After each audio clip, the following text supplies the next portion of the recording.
When you feel the music starting to kind of come up and be a part of the...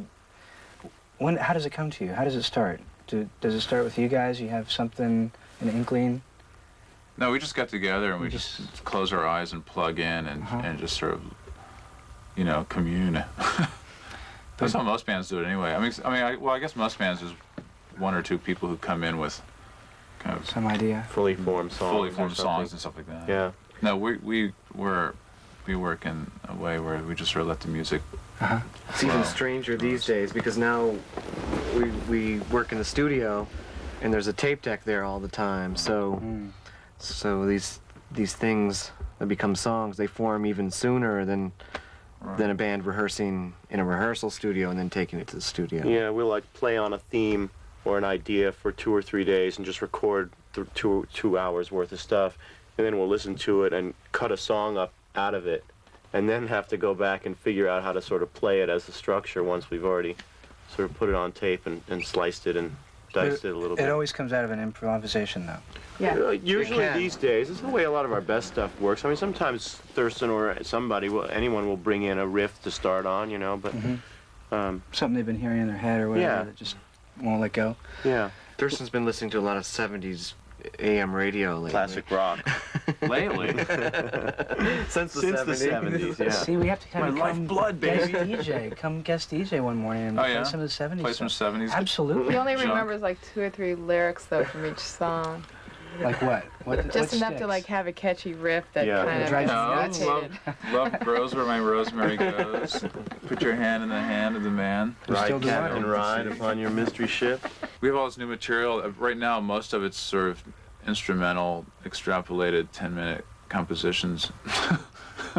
We've recently set up our own studio in the last year or so we're doing a lot of work there and just really working on instrumental stuff and recording a lot of stuff that we play and then going back, listening to it, working on it, and slowly working towards the next album. Cool. And in the meantime, we've sort of established our own record label to release stuff that's going on in the studio in like more of these instrumental kind of things or tape collage, stuff like that. The first one just came out this week. We'll get you a copy.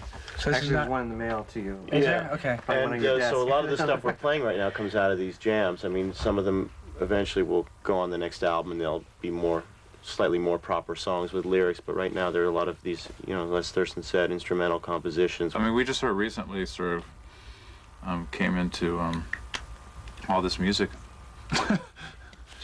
We've been working. Just sort of came. Yeah. We sort of had it ready to go, and we did a show at the Cooler, which is a little club on 14th Street. Yeah. Like a month and a half ago. We didn't advertise it so much. We just went down there and played, and that's mostly a jazz venue or avant-garde. It's everything. I mean, it's devoted to experimental music, as much as any other place. They do a lot of DJ stuff there.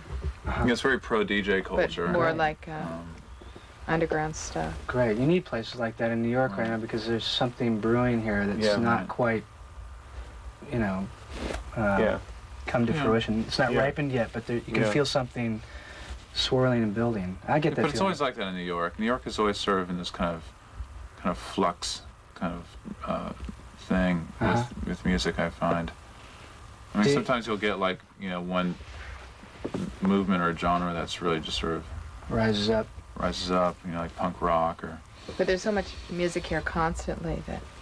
Yeah, that there's always this feeling of things developing in a way. Well, maybe that's But even punk rock, I mean, it sort of took its stronghold in the rest of the world. Like here, it was like this kind of developing process in a way with a lot of artists and stuff like that, and created this kind of genre. And then it seems like the rest of the world took it and created this really strict thing.